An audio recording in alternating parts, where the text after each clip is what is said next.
السلام عليكم ورحمة الله وبركاته. إن الحمد لله اللهم صل على محمد وعلى آل محمد كما صليت على إبراهيم وعلى آل إبراهيم إنك حميد مجيد. اللهم بارك على محمد وعلى آل محمد كما باركت على إبراهيم وعلى آل إبراهيم إنك حميد مجيد. கண்ணியத்திற்குரிய சகோதர சகோதரிகளே, புனிதமான ரமலான் மாதத்தில் தராவீஹ் தொழுகை என்று சொல்லக்கூடிய மிகச்சிறந்த ஒரு இபாதத்தை நிறைவேற்றிவிட்டு மார்க்கத்தின் சில செய்திகளை கேட்டு அதன் பிரகாரம் அமல் செய்வதற்காக நாம் எல்லாம் இங்கே ஒன்று கொண்டிருக்கிறோம். இப்படிப்பட்ட நல்ல சந்தர்ப்பத்தில் நற்பண்புகளும் கெட்ட குணங்களும் தலைப்புல நம்ம போன வாரம் நம்ம நேற்று சில செய்தியை பார்த்தோம். அதுல இன்னைக்கு நற்பண்புகளின் அவசியம், நற்பண்புகளின் சிறப்பு அப்படிங்கிற தலைப்புல சுருக்கமா சில செய்திகளை பார்க்கலாம். அதை பார்க்கறதுக்கு முன்னால புகாரியுடைய ஒரு ஹதீஸை உங்களை நான் ஞாபகம் ஊட்டுறேன். இமாம் புகாரி தன்னுடைய சஹீஹுல் புகாரியின் 6465வது ஹதீஸாக இந்த ஹதீஸ் பதிவு பண்றாங்க. அஹப்புல் அஅமாலி இலல்லாஹி அதுவமுஹா வயின் கல்ல. நீங்கள் செய்கின்ற அமல்களில் அல்லாஹ்வுக்கு மிக விருப்பமான அமல் எது என்று சொன்னால் தொடர்ச்சியாக செய்கின்ற அமல். அது குறைவாக இருந்தாலும் சரி, நம்ம செய்யக்கூடிய அமல்கள்ல அது குறைவான அமல்களாக இருந்தாலும் தொடர்ச்சியாக நிரந்தரமாக அமல்களை செய்கிறோமா இல்லையா, அதான் அல்லாஹ்வுக்கு ரொம்ப விருப்பமான அமல் என்ற ஹதீஸ் இருக்கக்கூடிய காரணத்தால நம்ம எப்படி மாஷா அல்லாஹ் தபாரக்கல்லாஹ் நேற்று பள்ளிவாசல் நிரம்ப வந்தோமோ, மாஷா அல்லாஹ் தபாரக்கல்லாஹ் இன்றைக்கும் வந்திருக்கிறோமோ, அது மாதிரி ஒவ்வொரு நாளும் ஒவ்வொரு இரவுகளையும் கண்டிப்பா என்ன செய்யணும், இது மாதிரி வரணும் என்கிற இந்த அன்பான வேண்டுகோளோடு செய்திக்கு வந்துடுறேன். நற்குணத்தின் அவசியத்தை பற்றி திருமறை குர்ஆன்ல சூரா நூன் வல் கலம் என்று சொல்லக்கூடிய 68வது அத்தியாயத்தின் 4வது வசனத்தில் அல்லாஹ் பதிவு செய்கிறான். வ இன்னக லஅலா குலுகின் அலீம். நபிகள் நாயகம் ஸல்லல்லாஹு அலைஹி வஸல்லம் அவங்கள பத்தி அல்லாஹ் பாராட்டுறான். வ இன்னக லஅலா, கொஞ்சம் சவுண்ட குறைச்சு வைக்கலாமே, ஓவர் சவுண்டா தெரியுது. வ இன்னக லஅலா குலுகின் அலீம். நபியே, உங்களுடைய நற்குணம் என்பது மகத்தான நற்குணமாக இருக்கிறது, மிகச்சிறந்த நற்குணமாக இருக்கிறது என்று நபிகள் நாயகத்துடைய நற்பண்புகளை பற்றி அல்லாஹ் பாராட்டி பேசுகிறான் என்று சொன்னால், அப்ப நற்பண்புகள் ரொம்ப ரொம்ப அவசியம் வேணும் அப்படிங்கிறதுக்கு இந்த ஆயத்தை அழகான ஆதாரம். மட்டுமல்லாமல் ரசூலுல்லாஹி ஸல்லல்லாஹு அலைஹி வஸல்லம் சஹாபாக்களுக்கு சொல்லுவாங்க, என் அருமை சஹாபாக்களே, இன்னமா புஇஸுது லியுதம்மிம மகாரிமல் அஹ்லாக். நான் அனுப்பப்பட்டது நற்பண்புகளை முழுமைப்படுத்துவதற்காக, நல்ல பண்புகளை முழுமைப்படுத்ததான் நான் என்ன செய்யப்பட்டிருக்கிறேன், அனுப்பப்பட்டிருக்கிறேன் என்று சொன்னாங்க என்று சொன்னார். அப்ப நற்பண்புகள் முழுமைப்படுத்துவது என்பது மிக மிக அவசியம், மிக மிக முக்கியங்கிறதுக்கு இந்த ஹதீஸ் அடுத்த ஆதாரம். அதே மாதிரி பார்த்தீங்களாக்க இமாம் முஸ்லிம் அவர்கள் தன்னுடைய சஹீஹ் முஸ்லிம்ல 2553வது ஹதீஸாக ஒரு ஹதீஸ பதிவு பண்றாங்க. ஒரு சஹாபி ரசூலுல்லாஹ்ட்ட கேள்வி கேட்பாங்க, அல்லாஹ்வுடைய தூதரே, நன்மை என்றால் என்ன, தீமை என்றால் என்ன? 2 கேள்வி. முதல் கேள்வி என்ன, நன்மை என்றால் என்ன, 2வது கேள்வி தீமை என்றால் என்ன என்று கேள்வி கேட்டார். அதற்கு ரசூலுல்லாஹி ஸல்லல்லாஹு அலைஹி வஸல்லம் 2 விஷயங்களை சொல்லி இந்த 2ம் தான் நன்மைகள் என்று சொன்னார்கள். அது மாதிரி இன்னொரு 2 விஷயங்களை சொல்லி இந்த 2ம் தான் தீமைகள், பாவங்கள் என்று சொன்னார்கள். எந்த 2ம் நன்மை என்று சொன்னால், முதல் நன்மை என்பது தக்வல்லாஹ், அல்லாஹ்வை அஞ்சிக் கொள்வது, அல்லாஹ்வை பயந்து கொள்வது. நாம் எங்கிருந்தாலும் அல்லாஹ் நம்மை பார்த்து கொண்டிருக்கிறான், ஒவ்வொரு வார்த்தைகளையும் அல்லாஹ் கேட்டுக் கொண்டிருக்கிறான். நம்முடைய வார்த்தைகள், நம்முடைய செயல்பாடுகள் அல்லாஹ்வால் பதிவு செய்யப்படுகிறது. அந்த பதிவுகளை பற்றி நாளை மறுமையில் கண்டிப்பாக அல்லாஹ் விசாரிப்பான். அதற்குண்டான கூலிகளை நன்மையாக இருந்தால் சொர்க்கமாக தருவான், பாவமாக இருந்தால் நரகமாக தண்டிப்பான் என்ற ஒவ்வொரு நேரத்திலும் அல்லாஹ் நம்மை பார்த்து கொண்டிருக்கிறான் என்று அல்லாஹை அஞ்சுகிறோமா இல்லையா? இந்த அல்லாஹ்வுடைய அச்சம் என்பது முதல் நன்மையாக இருக்கிறது என்று சொல்லிவிட்டு, இரண்டாவது நன்மை என்ன என்று சொன்னால் ஹுஸ்னுல் குலுக், நற்பண்புகள், நற்பண்புகளோடு வாழ்வது என்பது இரண்டாவது மிகப்பெரிய நன்மையாக இருக்கிறது என்று நபிகள் நாயகம் ஸல்லல்லாஹு அலைஹி வஸல்லம் அந்த சஹாபியுடைய கேள்விக்கு பதிலா சொன்னாங்க என்று ஹதீஸ் பேசுகிறது. அப்ப நன்மை என்று சொன்னால் ஒண்ணு என்ன? அல்லாஹ்வுடைய பயம், தக்வா. இரண்டாவது என்ன? நற்பண்புகள். இந்த ரெண்டு தான் நன்மை. நன்மையை பற்றி அந்த சஹாபி ரசூலுல்லாஹ் கேட்கும் போது, நீங்க எல்லாம் நோன்பு வைக்கிறது நன்மை, நீங்க எல்லாம் தொழுகிறது நன்மை, நீங்க எல்லாம் ஹஜ்ஜு பண்றது நன்மை, நீங்க எல்லாம் உம்ராவுக்கு போறது, அதையெல்லாம் சொல்றாங்க இறையச்சமும் நற்பண்புகளும் என்று சொன்னால், அப்ப இறையச்சம் நற்பண்புகள் என்பது இந்த தொழுகிறோமா இல்லையா, நோம்புகள் வைக்கிறோமா இல்லையா, இதைவிட மிகச்சிறந்த ஒரு நன்மை என்பதற்கு இந்த ஹதீஸ் அழகான ஆதாரம். அதே மாதிரி அந்த சஹாபி கேள்வி கேட்டார்ல, பாவம் என்றால் என்ன கேள்வி கேட்டார்ல, அதுக்கு சொல்லுவாங்க, பாவம் என்று சொன்னால் எதை நீங்கள் செய்துவிட்டால் அதற்கு பிறகு உங்களுடைய உள்ளம் உறுத்துகிறதோ அது பாவம். ஒரு செயலை செஞ்சிட்டோம், ஒரு செயலை செஞ்ச உடனே மனசை என்ன செய்யும், உறுத்தேன், ஆகா தப்பு பண்ணிட்டமே, தெரியாம செஞ்சிட்டோமே, செஞ்சிருக்க கூடாது என்று ஒரு செயலை செய்துவிட்டால் நம்முடைய உள்ளம் உறுத்துகிறதே. அப்படி உறுத்தினால் அந்த செயலுக்கு பேர் என்ன? பாவம். முதல் பாவம். இரண்டாவது பாவம் எது என்று சொன்னால், நீங்கள் செய்கின்ற செயல்களை பிறர்கள் பார்த்துவிடக் கூடாது, தனிமையா அந்த வேலையை செய்வோம், யாரும் பார்த்திடக்கூடாது, யாரும் பார்த்திடக்கூடாது அப்படின்னு ரகசியமாக செய்கிறோமா இல்லையா, பயந்து பயந்து செய்கிறோமா இல்லையா, அதுக்கு பேர் என்ன? பாவம் என்று ரசூலுல்லாஹி ஸல்லல்லாஹு அலைஹி வஸல்லம் அந்த சஹாபியின் கேள்விக்கு பதில் சொல்லிருக்கிறாங்க என்று ஹதீஸ் பேசுகிறது. அப்ப நன்மை என்று சொன்னாலே ஒன்னு தக்வல்லாஹ், இரண்டாவது என்ன? ஹுஸ்னுல் குலுக், நற்பண்புகள் என்று இந்த ஹதீஸ் பேசுகிறது. எனவேதான் இமாம் அபூ தாவூத் அவர்கள் நன்மையை பற்றி பேசுகிறார்கள், இந்த நற்பண்புகளை பற்றி. ஒரு நாள் ரசூலுல்லாஹி ஸல்லல்லாஹு அலைஹி வஸல்லம் சஹாபாக்களுக்கு சொல்லுவாங்க, என் அருமை சஹாபாக்களே, உங்களுடைய நற்பண்புகளை நீங்கள் அதிகப்படுத்திக் கொள்ளுங்கள், உங்களுடைய நற்பண்புகளை நீங்கள் முழுமைப்படுத்திக் கொள்ளுங்கள். ஏன் என்று சொன்னால், யாருடைய நற்பண்பு முழுமையாக இருக்கிறதோ அவருக்கு அல்லாஹ் ரப்பல் ஆலமீன் சொர்க்கத்தில், மிக உயர்ந்த சொர்க்கத்தில் ஒரு மாளிகை அல்லாஹ் வைத்திருக்கிறான்.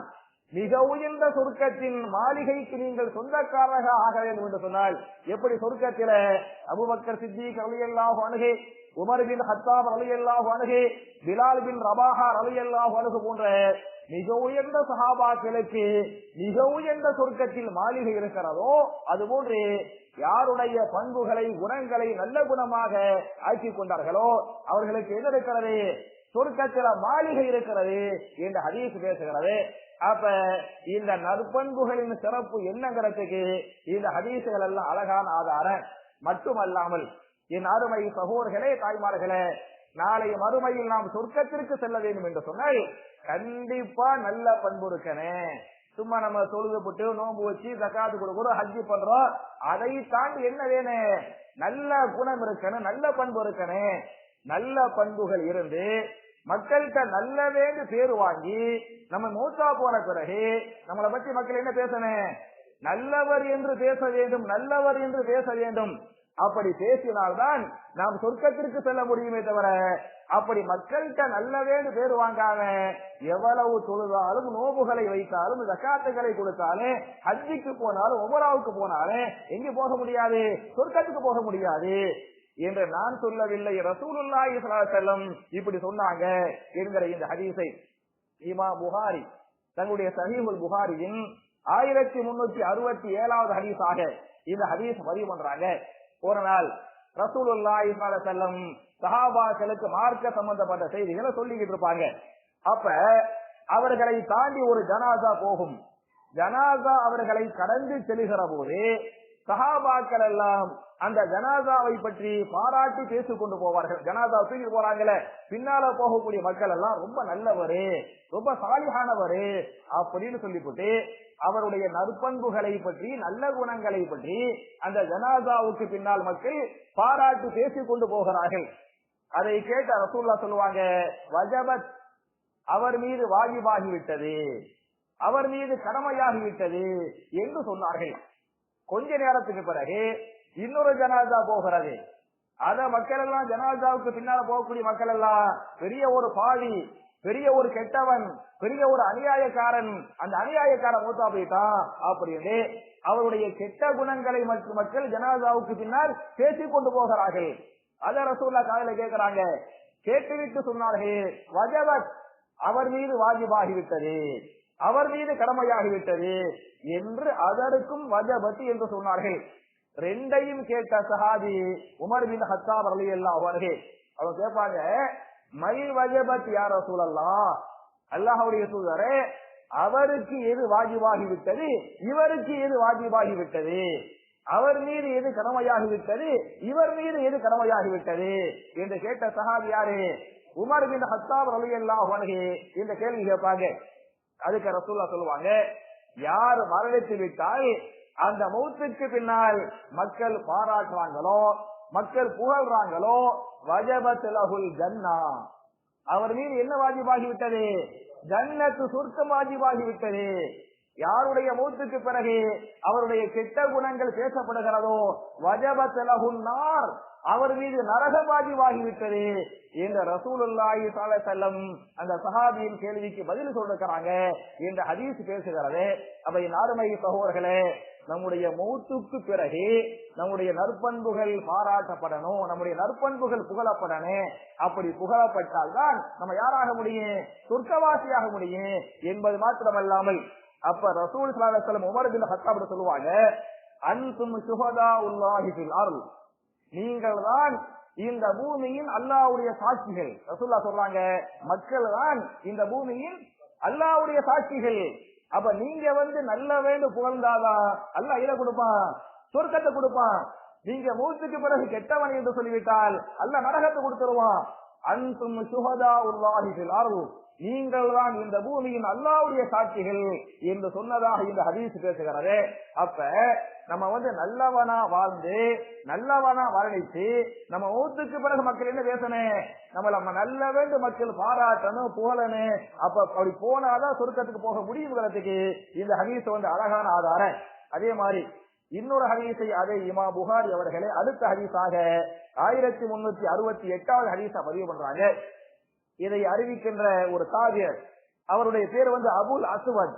அபுல் அஸ்வத் என்று சொல்லக்கூடிய ஒரு பிரபலியமான தாபியர். இந்த தாபியரை ஹலீஃபாவை பார்க்கிறாங்க. ஹலீஃபா யாரு? உமர் பின் ஹத்தாப் ரலியல்லாஹு அன்ஹு. இந்த அபுல் அஸ்வத் என்கிற தாபியரை பார்க்கிறாங்க. பார்த்தா இந்த ஹலீஃபாவை கடந்து ஒரு ஜனாதா போகிறது. ஜனாதாவுக்கு பின்னால போகக்கூடிய மக்கள் எல்லாம் அந்த ஜனாதாவை பற்றி புகழ்ந்து பேசிக் கொண்டு போகிறார்கள். ஹலீஃபா ரலியல்லாஹு ஹலீஃபா உமர் ரலியல்லாஹு சொன்னாங்க, வஜபத், அவர் மீது வாஜிபாகிவிட்டது அப்படின்னு சொன்னாங்க. சொன்னது யாரு?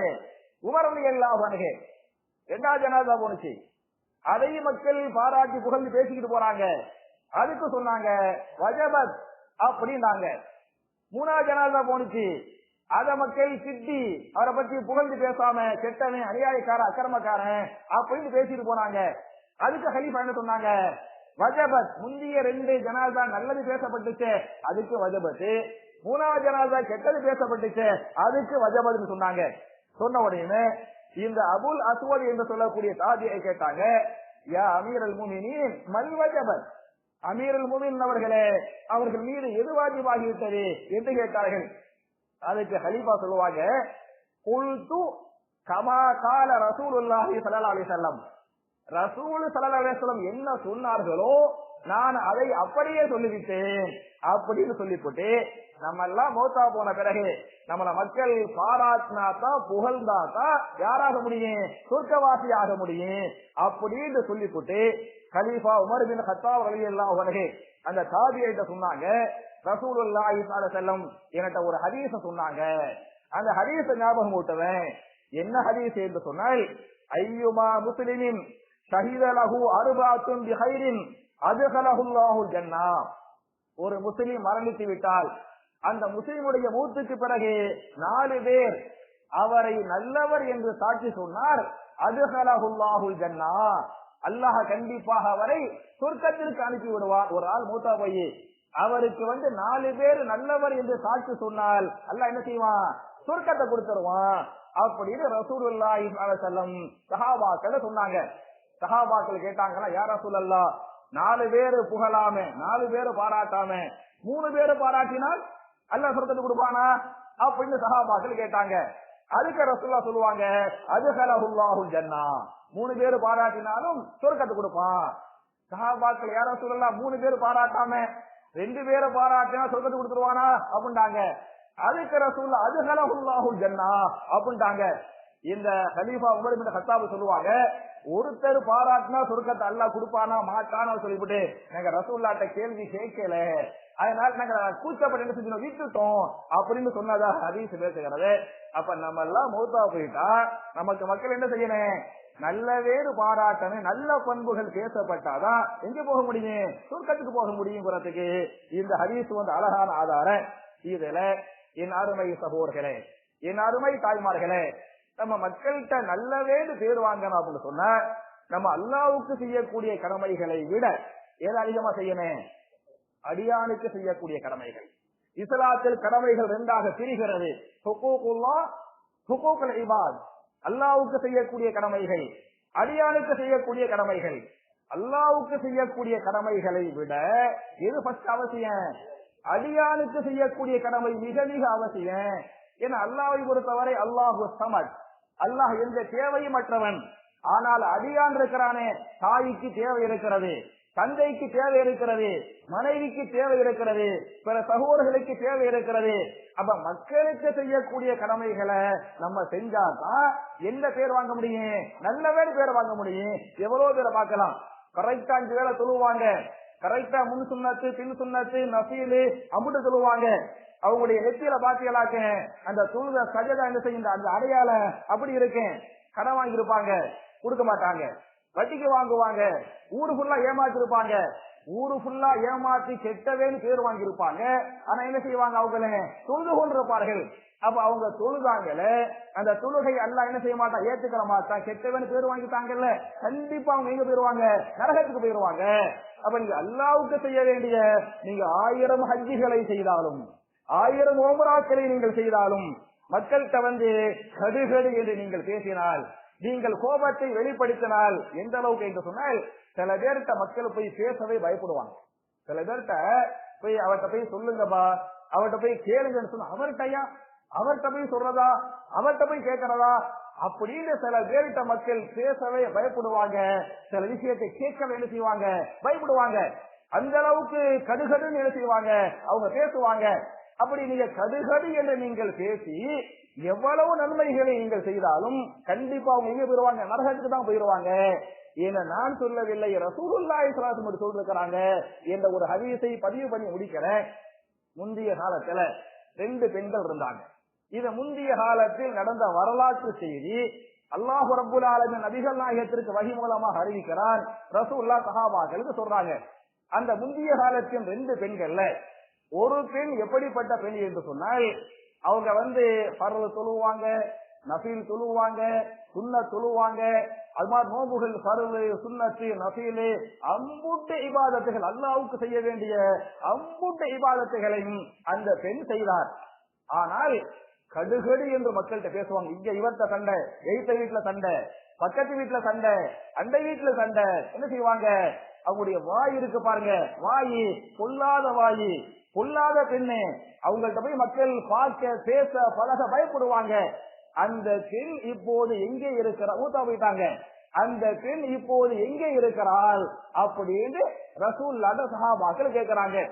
ரசூலுல்லாஹி ஸல்லல்லாஹு அலைஹி வஸல்லம் சொல்லுவாங்க, அல்லாஹ்வுடைய வஹீயின் அடிப்படையில் சொன்னார்கள், ஹிய ஃபின்னார், அவள் நரகத்தில்.